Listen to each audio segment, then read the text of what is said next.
Welcome to the Confessions Podcast. I'm Cindy Wagman. And I'm Jess Campbell. We're two former in-house nonprofit pros turned coaches and consultants to purpose-driven organizations.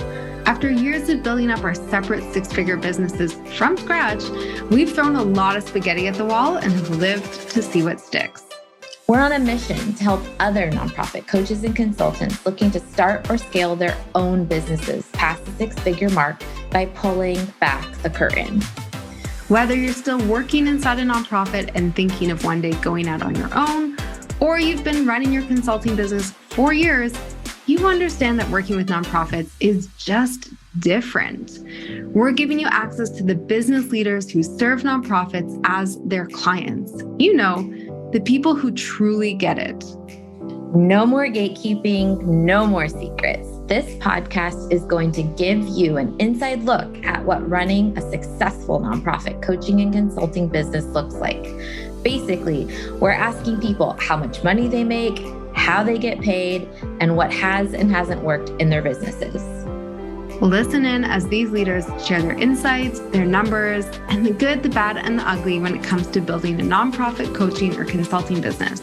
We're going to empower you to make the power moves that give you the income and freedom you set out to create from day one. You ready? Let's go. Hi, Cindy. Hey. We're so lucky. We get to have like a real chat with one of our real friends today. Our friend in Aria. Yes, everyone. We're so excited to have this very overdue conversation with our very own, I'm calling her ours like she belongs to us, Heather Nelson from BridgeRaise, the resident corporate funding baddie. To the show. Thanks for being here. Finally, we made it happen. Yes, I'm so excited. And I do feel like this could be a coffee chat or, a drink chat, and we're inviting all our friends to listen. So it's pretty fun. And we've literally done that. We've done this. I was just thinking, I don't know that I did it, but did you guys all try alligator balls when we were in New Orleans? I don't know if I was brave enough. And Heather was one of my first consulting friends. We met ages ago. Oh, and I tell people, anybody who will listen, that Cindy was one of the first consultants in the nonprofit space, who I got to know and was making money at it. And we were, coming up with good ideas together. So yes. Oh, I love that. Well, for the 0.01 people that maybe don't know you, Heather, tell the fine listeners who you are and what your business is. Yes. So my business is BridgeRaise. It's a corporate fundraising consultancy. We help charities and nonprofits with values-aligned corporate partnerships, which is super important piece of that puzzle. So we work with sort of mid-sized charities on that. I have a team of about 5 consultants that work with me. And I've been doing this for around 7+ years. And I am basically a nonprofit lifer. I have been in the nonprofit sector my entire career. I've been a fundraiser for, 20+ years, and moved from in-house corporate fundraising 7-8 years ago. So that's the trajectory of how I landed here in this moment. Mm-hmm. Okay, cool. I'm going to come back to this Amazon leak that just happened. Do you know about it? The memo that was leaked in California about corporate policies. Okay, we're going to come back to that.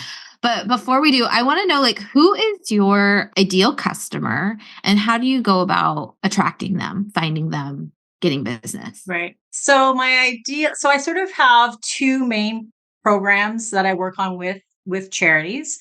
And so the bigger projects are with charities that have a corporate fundraising person on their teams, and they're looking to build their programs, try more sophisticated, complicated things.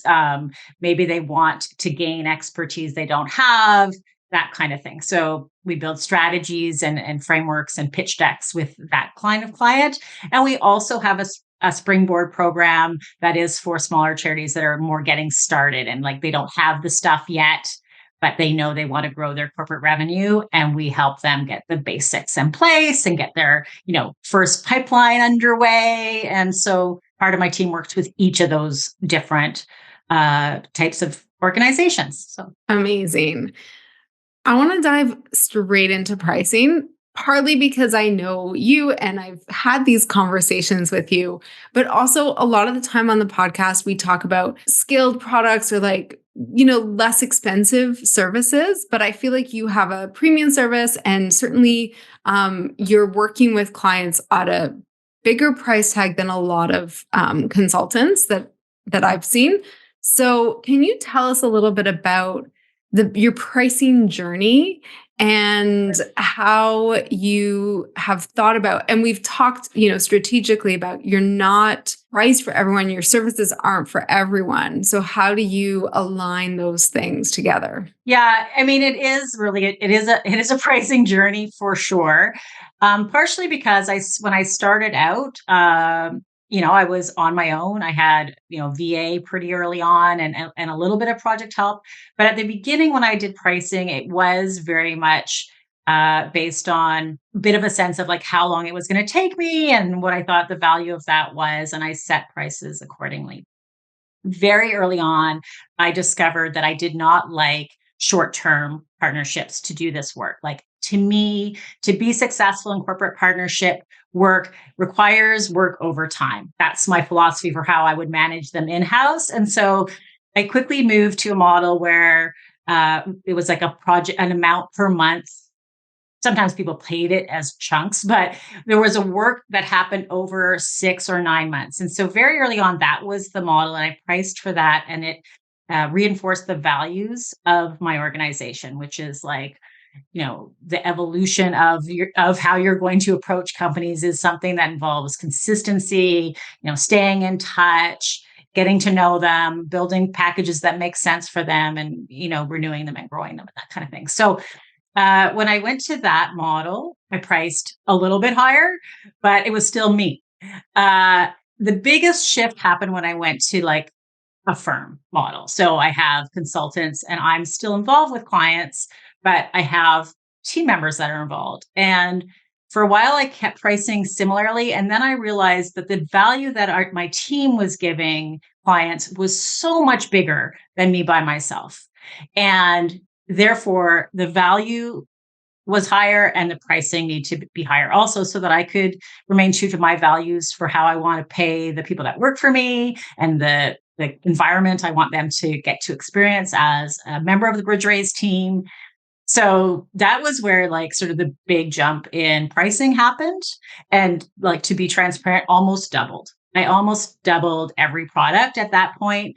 And I don't feel like that probably wasn't even enough at the time. Like, it's gone up since then because I had to do it a little bit by little bit in my head because of what I could kind of get my head around. But the fact is, like, once you have a team delivering work, it is like you're bringing in so much different thinking and different kinds of support, and we could deliver more things and faster and all kinds of stuff. So we really did grow pricing at that point significantly, and kept the longer term thing as well.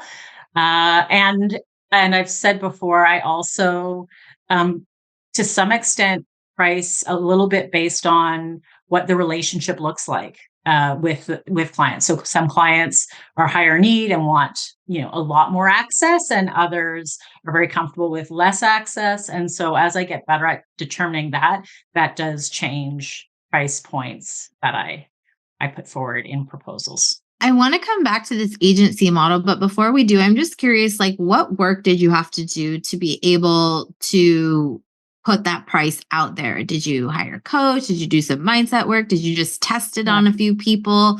I think there's probably a lot of people who are in your position who have either scaled to some degree, or they want to make more money, or whatever the reason is. It's time. It's been 3 years since they've raised their prices, and it's just freaking time. But saying you want to do that and actually doing that are two totally different things. So and true. In my experience, it requires a little bit of work. So I'm just curious, like, what your work was. So it does require some work. And I think, first of all, I think that, I had like on the practical side, and this is very aligned with how we work with clients as well. On the practical side, there was numbers, right, to back up. I knew that by this point that there was ROI for working with BridgeRaise, like, increased revenue for the charity, increased efficiency, team members were happier because, they had someone to problem solve with. So I had evidence of that. I had evidence of how much it cost me to deliver, in hours and products. So those two things were there. And that's, as I said, like how we work with clients. Sometimes you need some data behind you to feel like you can step into it. At the same time, I definitely worked with a coach on mindset as well. So, and I think that that's an important accompaniment. I think it's very difficult for many of us, and certainly many of the people that I talk to in the entrepreneur world and in the fundraising world. You need to do some mindset work on what you're comfortable asking for is, what do you feel like when you ask for a lot of money, all of those things. I was very comfortable fundraising for a lot of money, before I started selling my business offerings for a good amount of money. So like large numbers weren't really scary to me. So I did have that advantage, but I did work on mindset and just like believing in myself and abundance and like that I was giving value and all those things. And I did do quite a bit of work on that to accompany the like grinding the numbers kind of piece. Well, and you have a story, don't you, about how you kind of put it out there once just to see, and tell us that story. I think that one of the hardest things for me with raising prices has been that there are charities that I deeply want to work with, and like getting past the fear that if I gave a price that was too high, that I wouldn't be able to work with them. And so I started to work on that. And sometimes that's where I would be willing to put downward pressure on my prices until I discovered that there was ways I could support them in getting funding to pay for my work and things like that. So that solved that problem.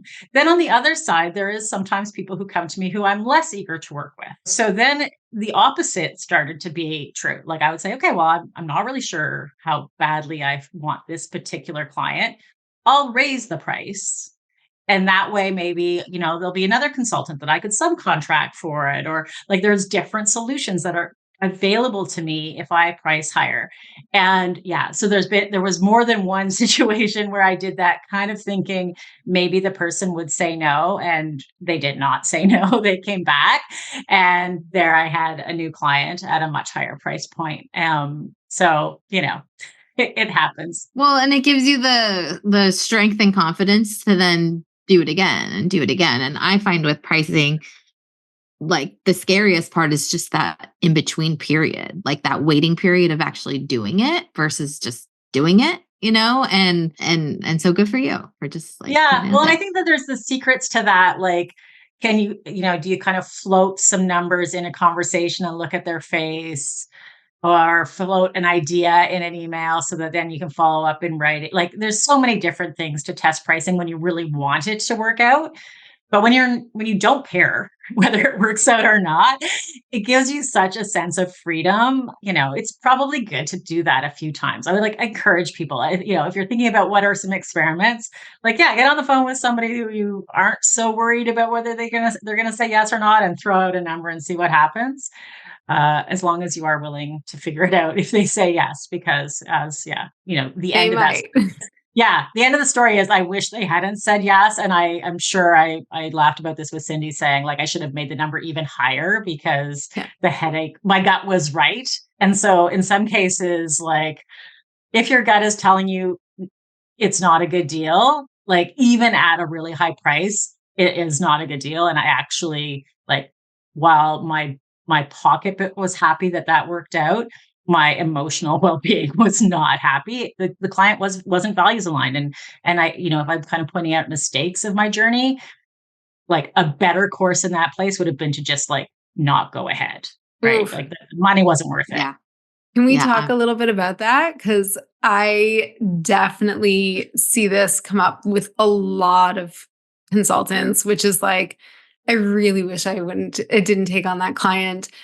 But especially early on, which is when this happened for you, because I remember We see money. We see someone who's willing to pay. We see like work, right? It's work that we have versus work that's out there and we don't know where it's going to come from. And now you have a team, you have payroll. So tell me a little bit about how things have changed for you. It's hard to say no when we're looking at someone who's ready to pay us. Yeah, it is. It is hard. And I think in the early days, it's especially hard because it's accompanied with like, is there more? I am now past that.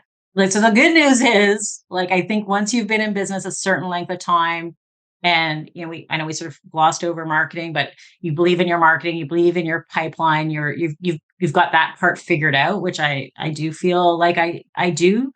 Then you don't feel that same pressure to take things because there's others that are coming. At the beginning, when you're not so solid on your marketing and you're not so solid on your prospect pipeline, I think there's this combination of both, like that sort of, yeah, it's in front of me and it's money. And I don't know if, when, how I'm going to get the next one. So that is a very scary place. And yeah, and maybe everybody has to learn the lesson of taking the crappy client for themselves. But if I could impart, I do think that there is like bad money out there, right? Like, and maybe part of it is like you get stronger in your intuition and your gut and knowing like how to find clients that you're going to want and thrive with and are going to be successful because they're the right ones to work with you. You get better at that and listening to that voice. And maybe you have to say yes to a few duds in order to like remind yourself that, yes, my gut is right, both with signaling good ones and bad ones. But now it's different with the pressure of a team and salary, which, there is days where that can be stressful. But, again, I just remind myself about the consistency I've shown over time at believing that I could close more business and find more good clients and continue to have the work for the people. I keep having questions, but then you keep saying things and then they're sparking new questions. And I don't want to like mess up the order of the conversation. So I guess I'm wondering before I go ask my questions around your agency is like, do you have any tips and tricks of what you do to call in fresh business when things are feeling slow or a project wraps? Like you mentioned that you feel at a good place with your marketing and your pipeline. So what do you do to call in that work when you find yourself in that position? Yeah. So I think one of the things to start with is, because it is a firm there, we have quite a few clients at a time, right? So like there's, 8 or more charities working with us at any one time. So like there's always ones that are wrapping and renewing and, any one wrapping up is not like that big a deal. And I do try to have the next ones kind of coming before. So to start there, like it is a bit of a game of like mapping things out and putting people in ahead of time. And so when things are going well, what happens is I know when the next spaces are and there's already someone filling it before we get there. So I try to book, a few months out ahead and they're all on long-term contracts. Having said that, what do I do? So I'm sure I'm like the 1,000th interview to say that referrals is a huge part of my work. And I do nurture like a fairly wide number of people who are part of my referral network. And so if I need more work, I do, kind of let people know I have some spaces, that kind of thing. I also am always active in LinkedIn, but I do have like a ramp up system in LinkedIn where I'm more like I go in hotter pursuit of people individually. So I will DM them. I mean, I have different ways of, getting a coffee meeting basically. And I sort of believe that if I kind of know what kinds of charities organizations are likely to need me. And if I start having a few conversations about that, one of them will convert into a client. Like is it like, am I down to the science? No, but I sort of do know like, hey, I need to go onto a more aggressive sales cycle. I'll start booking more coffee meetings and, cross 6 or 8 of those, probably one will turn into a client. When you said pursuit, I just pictured like Heather on pursuit. I love it. Okay, I want to spend a little bit more time talking about less than ideal clients because it was Okay. such a big learning. And I really know people struggle with this, which is how do we suss it out? So now that you've learned and you know how to call in the clients you want to work with, every now and then there's going to be a client where you're like, bad vibes. Yeah. What are those red flags? How do you figure out if that's a bad vibe client that you want to say no to? Because so often we don't know until we start working with them. So what are your little spidey sense things? Yeah. One of them is desperation. So if they call and they're like, we need a corporate partner, like to solve a big financial crisis in a short amount of time, I'm almost always going to say no. Like I'm not putting out fires with corporate partnership. I'm building long-term sustainable revenue for your organization. I'm building long-term relationships. This is not a quick fix for emergencies. So that is one of the top ones. If there's like nobody who has any capacity to do the work, then there's a bit of is this the right client, or like there's a different package. Like there's sort of two possible pathways in that case.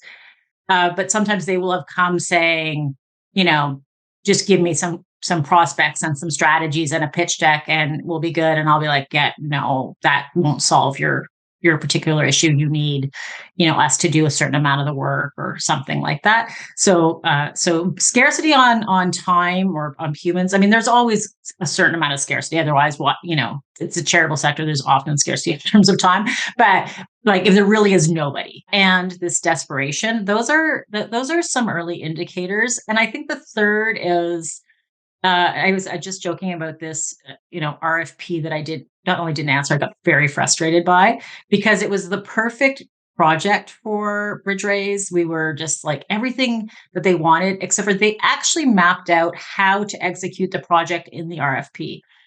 And it was wrong. Like I'll just leave it.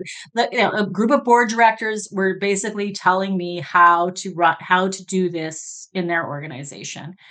And that was like, again, a flag. I never respond to RFPs, but I definitely wasn't responding to this RFP because, I'm happy to have them identify the problem or identify a few problems, identify the objectives. Like that's great. But I think it is really a huge red flag if they think they know how the work should be done.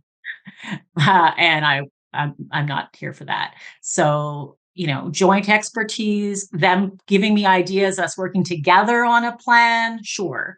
It's not like I know everything, but, to just give me, here's your milestones, next steps. This should take 2 weeks. This should take one. Like, no, I'm not here for that.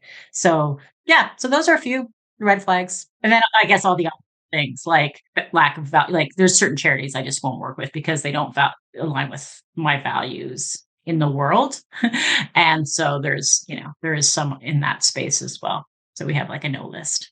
Very wise. Very wise. Your wisdom is so good. So I want to come back to this. So you run an agency, and I'm curious about why you chose an agency. So when it comes time to scale, right, there's a lot of different directions one can go in. There's the agency model. There's like courses and teach the person model. There's speaking. I mean, there's like so many different ways to go. And I'm just curious how and why you landed on agency, and if you could speak in a little bit about like what you really love about it and maybe something that is challenging about it.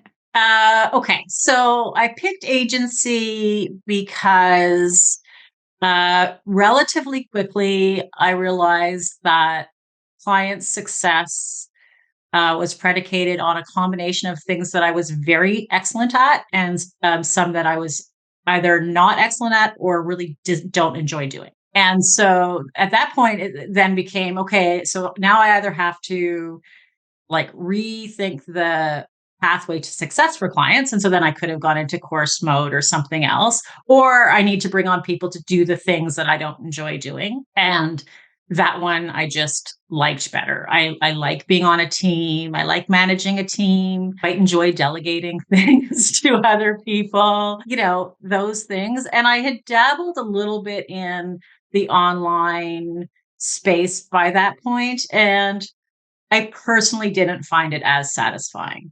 So I like working with the client. Like I like celebrating, like I like looking at their faces. I like listening to them. So I wanted that part of it. And therefore the agency model really made sense. And that's not to say that I don't see some possibilities for some of the other things increasingly playing a role as the business evolves. Like I have done speaking and education, and there is a training product that they sell, that's group training program. And so I do have some of those things, but there's no question that the most significant amount of my revenue comes from consulting and like having a team that responds to the specific problem. And I like it. I do like it. What do I not like about it?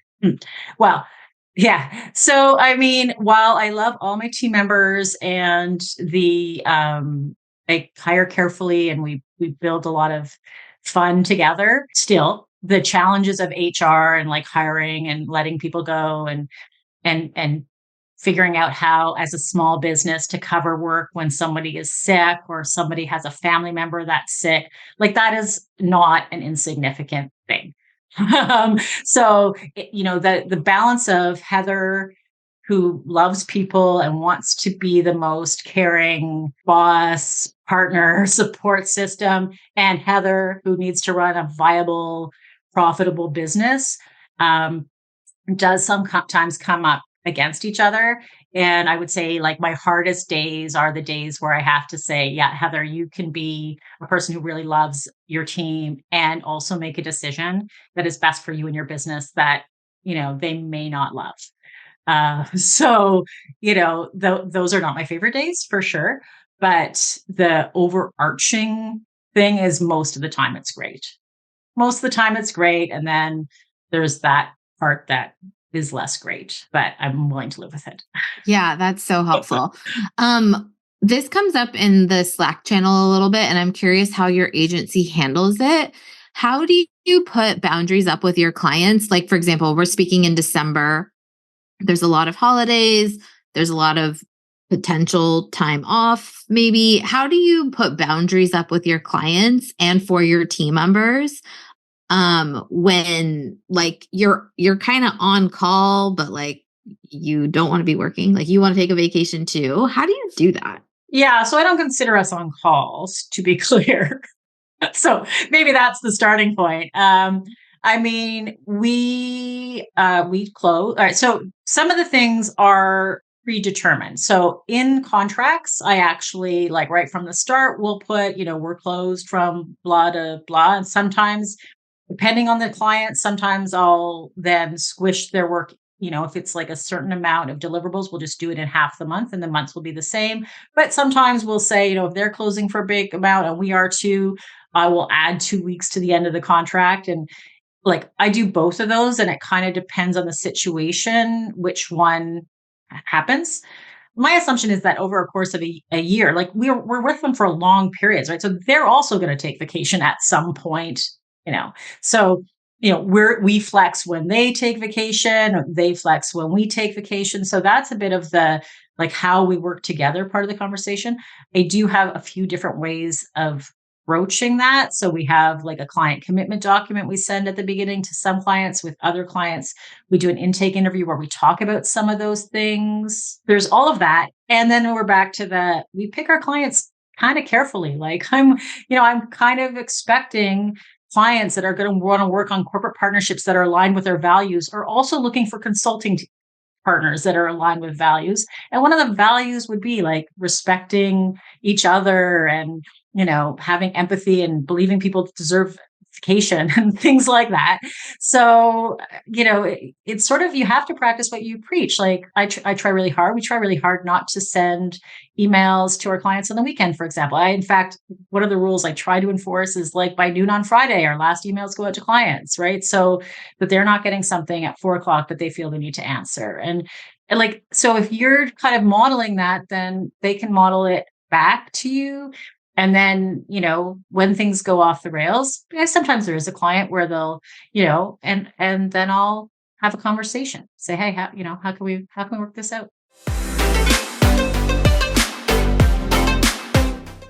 All right, Heather, we are back for another round of rapid fire questions. Are you ready? What are the top 3 apps you use on your phone? Instagram, Asana. I don't know, it's like my email app account or text message. Okay. One of those. True business gal. Through and through right there. You mentioned in your interview Costa Rica. What is like one must do if you've never been to Costa Rica? Like, where do we go? What tour do we do? What part do we go visit? What do we eat? Like, give us one must Costa Rica do. Basically, one of the highlights of my life was seeing Arenal, the volcano, erupt. So I was there and like knocked on the door in the middle of the night. And we drove to see it erupt. It's a beautiful part of the country. So yes, I think you should go there. It's not necessarily going to be erupting when you go there, but that area is still very, very beautiful. Oh, okay. Adding it to the list. And then for my last question, I'm wondering, as someone who has hired many a person on your team, what's your favorite hiring question? Your favorite interview question? Oh, that's difficult because I'm really not much of a question asker. Like I, first of all, recruit my people off LinkedIn often, and we'd have a chat. So I'm very like, just tell me about yourself kind of thing. And, what do you want in a boss, or what does flexible, what's the perfect work pace for you, those kinds of things. But I really do hire the way I do pretty much everything, which is based on relationships and conversation and not much of a question sheet. Okay, there we go. Thank you for playing. I feel like we've covered so much in such a short period of time. Before we get into confessions, I want to talk a little bit about your investments in yourself as a business leader, because I know that you've had coaching and you do, those are meaningful investments. So tell us a little bit about how you think about that and what you've done that you've felt has been really powerful and what you're thinking of next. Yeah, I honestly, such an important part of the evolution of my business has been investing in my own personal development. And like at the beginning, it was, I knew corporate partnership stuff. I didn't know enough about how to run a business. So, I hired coaches that helped more on that side of things. Then, as we already talked about, I started feeling like I was hitting mental blocks around growth, around, am I the person that should run a firm and not just be a sole proprietor, like those kinds of things. And so then I did go into sort of more mindset coaching and invested pretty significantly over a couple of years in that, to the point which I know some people are flabbergasted here, literally joined a call every day for a couple of years at 6 a.m. To get coaching on mindset and how I was going to handle like the day and just get in the right space. So I did that for a couple of years and it made a huge difference. So both of those things were kind of key investments. And then more recently, I have invested, all along the way, I've invested in community. So I do, like, I'm willing to spend money to be around people like yourselves and other consultants and other groups of people that I think are, just smart, great humans, and like they bring me joy. So I love being in those groups, and I pay for that. And then in the last year, I've also sort of had specific areas that I felt I didn't know enough about. And so, and wanted more coaching. So I took a course this year on dealing with difficult situations, like difficult conversations. I joined another group to talk about my unconscious biases and learning about how, just showing up as me can put other people in uncomfortable positions, or, how do I make sure that I uh, raise the voices of, in particular, this group was about raising the voices of Black women, and like, how do I navigate that? So I've taken some courses in that space. So now I'm kind of more like, I have some specific things that I've identified that I'd like to work on, and I invest in professional development for that. So yeah, all of those things. And I couldn't have the business I have now, nor the life, frankly, that I have now, without putting investments into those places. And, if anything, I regret how long, like, if I could have bought all of the things in the first year or maybe the first 2 years, I would have. But like, that's where sort of budgeting and things have come in. I pick a couple a year and do We them. can't absorb Yeah. that much anyways at once, right? That's Like right. that's also fair. If we had more time, I want to talk about Costa Rica and just like travel, Yeah. because I know that's really important for you and part of Yeah. why you love working for yourself. But give in like 1 minute, tell Yeah. us a little bit about that balance that you find and what your other Yeah. goals are. Yeah, well, it's interesting to mention like Costa Rica or any other tropical or hot location. There's no question that I started my business, at least in part, to support my desire to take regular vacations, which I do. And the firm, my boutique, my agency model supports that as well. So that was one of the reasons for the shift too. My very first vacation, where I totally didn't answer an email for 2.5 weeks, did nothing, was after I had a couple of team members.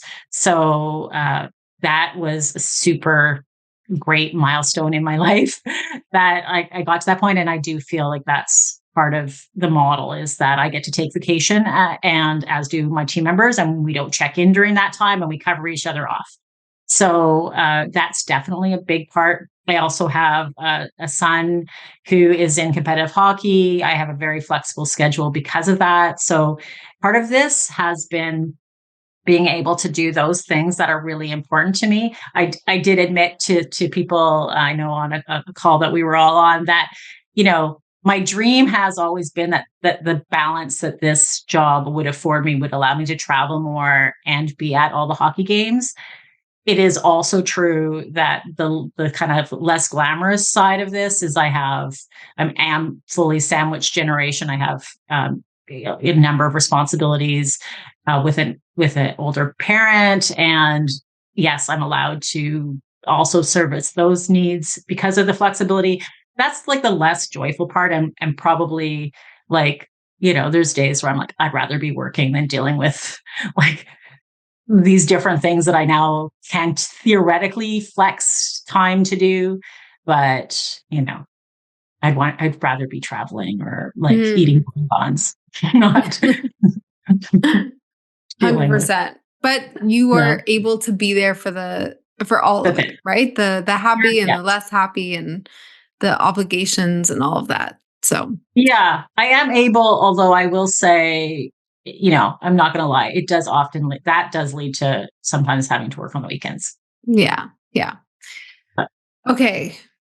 Heather, yes. what is your confession? What is my confession? I feel like I've been super, super honest throughout this entire call. So I don't know how many more secrets there really are. I think the confession is that even though we've talked about pricing and all these things very transparently, I think the confession is I still don't think I have it right. And I've almost got to the point where I'm not convinced that you can have it right. Like, I'm like, not in like a doomsday, things are terrible sort of way, but I think I've got to the point where people are asking these questions that I'm like, there is no perfect answer. And yeah, I still beat myself up on the regular about different pricing decisions I've made. And yet I also appreciate that I'm probably doing it better than huge number of people. But it's really hard. It's really hard to get it right. Such a good confession, because Totally. I think most of us fit in that. And there is no perfect, to your point. Oh, yeah. Heather, where can our listeners connect with you and find you online? Well, as you guys know, I'm a huge lover of LinkedIn. So definitely find me there. I try to offer value as often as I can. And that is where I am. So they can DM me or follow me there. BridgeRaise.com is is our website where we talk about what we do. And so if you want more information on that side of things, then that's the place. Amazing. We appreciate you, Heather. I appreciate you guys. Thank you. Thank you again for listening to the Confessions podcast for nonprofit coaches and consultants. If you enjoyed today's episode, which I sure hope you did, you can show your support in one of 3 ways. Number 1, post a screenshot of this episode to your Instagram stories or LinkedIn profile and tag Cindy and I so we can repost you. Number 2, share this podcast with a fellow nonprofit coach or consultant. And number 3, leave a positive review on Apple Podcasts so we can continue to grow and reach new listeners. And of course, make sure you subscribe so you can get the latest and greatest interviews as they drop every Thursday. And to our fellow nonprofit coaching and consulting friends, remember, we're an open book and here to answer your burning biz questions. See you next time.